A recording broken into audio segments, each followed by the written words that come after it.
This is a gentleman called David. And he's holding up his picture, and you can tell it was the picture of Spike, can't you? In fact, I think he's drawn Spike even better there. But what I didn't realise until even after the session was that a number of the people in this session, including David, were drawing with their wrong hand. David's stroke meant that it affected the right side of his body, and he drew with his left hand, as many did. Nobody mentioned it to me. Nobody complained. They just got on with it. And it was an inspirational session for me. It was quite a humbling session, one of the best things I felt I've ever done. And at the end of it, I had a lovely email from Dr. Mike Jordan, and he's the chair of the talk group, happens to be a medical doctor, he's the chair of the group. And he wrote to me, and I'm quoting, he said, "Our recoverers learned today that they can draw." He said, but more than that, this sort of activity really builds their confidence. So I was happy, he was happy, everyone was happy. They've invited me back again, and I go in there now about every 3 or 4 months. So it's great. So I thought that was a lovely example to share. Fancy one more drawing? Yes. Here we go. Grab your pens. Here we go. Right, I'm going to get you to draw someone that you would recognise. So, start with a big nose, a bit like Spike's. Next, we'll do some eyes. And you might be thinking, this is also a bit like Spike. Watch the next bit.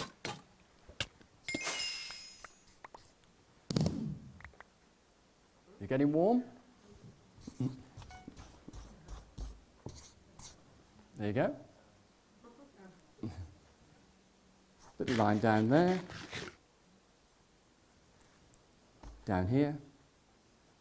Little V shape. Line to the left, line to the right. Then you've got Albert Einstein. So, you've got the pens with you. You've proved that you can. You've proved that you can draw. You're very welcome to take the pens with you and have a practice at home, even show somebody else. But actually, I'd like to leave you with a final thought. When you walked in here today, many of you didn't believe you could draw. And, you know, I've got a question for you about that. How many other beliefs and limiting thoughts do we all carry around with us every day? Beliefs that we could perhaps potentially challenge and think differently about. And if we did challenge those beliefs and think differently about them, apart from drawing, what else would be possible for us all? Thank you very much.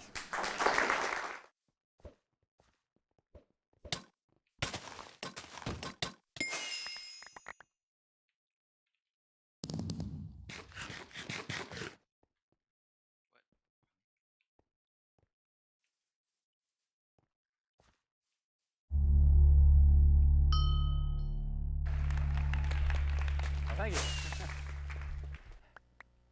Our world is a shared experience, fractured by individual perspectives. Imagine if we could all understand each other. When I first started my career in magic, I was doing a lot of performing in restaurants, table-to-table card tricks, coin tricks, sleight of hand, and woo. You got a good seat for this. And this one night, I was on fire. I remember it. I was fast and funny. My moves were perfect. I was unstoppable. And I sauntered up to this one table, an elderly man and his wife, and I said, "Folks, would you like to see some magic?" And the man looked at me and said, "Sir, I would love to see some magic, but I can't. Unfortunately, I'm blind." And I looked at him, really looked at him for the first time, and it was so clear he was blind. His eyes were glazed. He wasn't really looking at me. Anybody would have known he was blind, but I was so wrapped up in my evening, so lost in my world, I wasn't looking at him. I just saw two generic people I hadn't seen in my show. And I stood there, embarrassed, and that word was ringing in my ears, blind, blind, blind. And I had no choice. I said, "I'm sorry, I didn't know. I don't have anything I can do for you, but if you come back again sometime, I promise I'll have some sort of magic I can share with you." He said, "I'll hold you to that," and I went on with my night. A few weeks later, they came back in. I recognized them immediately, and I panicked. I had completely forgotten about it. I raced back to the room where I kept my props, and I was thinking about every trick I'd ever learned, every book I'd ever read, something, anything I could do for this man. And then I remembered something obscure, an obscure idea, something I read a long time ago in an old manuscript. It's all I had. So I composed myself. I walked back out, and I said, "Hey, folks, my name is Brian. Would you like to see some magic?" And he cut me off. He goes, "All right, we're back. What do you got for me?" With a big smile on his face. So I asked his wife, "May I sit next to you?" And she said, "Sure." So I sat down, and I said, "Ed," his name was Ed. I said, "Ed, do you trust your wife?" He said, "Sometimes." I said, "Will you trust her now?" He said, "Sure." So I took out a pack of playing cards, gave them to her, and said, "Mix the cards, make sure there's no special markings on them." She said, "No, they're fine." I took Ed's hand, and I said, "I'm going to place a card in your hand. Do you think this is a red card or a black card?" And he said, "Red." And he was right. I put the next card, and he said, "Red." He was right again. I put the next one, and he said, "Black." Again, correct. His wife is getting skeptical at this point, and we keep going. Red, red, black, black, red. He's getting all of them right. Red, black, red, faster, black, black, black, red through the whole deck, black, black, red, every single one of them right at the end of it. Ed is laughing. He's howling. The whole restaurant is staring at us, and I turn, and his wife is weeping tears of joy. It was the most beautiful magic I had ever experienced. And a little bit later, I'm going to tell you how we did it.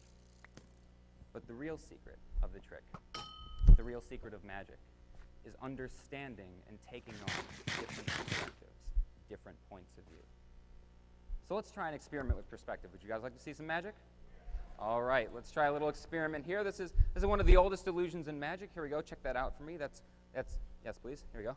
That's rope right there. You can check that out. And I've got some more over here. Here we go. One for you. Yes. There we go. And one for you. Make sure that's what it seems to be. Is it what it seems to be? Are you what you seem to be? I don't know what that means. That's good. I'll take that back. You look as confused as I do. Here we go. Take that. Yes, thank you. 1, 2, 3 pieces of rope. 3 pieces of rope, and they're all the same length. Yes? It's going to be a tough crowd, I can tell. I'm going to take, you guys are going to have to believe me on this. I'll take the ends, and I hold them up. Now they look like they're the same length. The ends do. I didn't say it was a great illusion. It's going to be a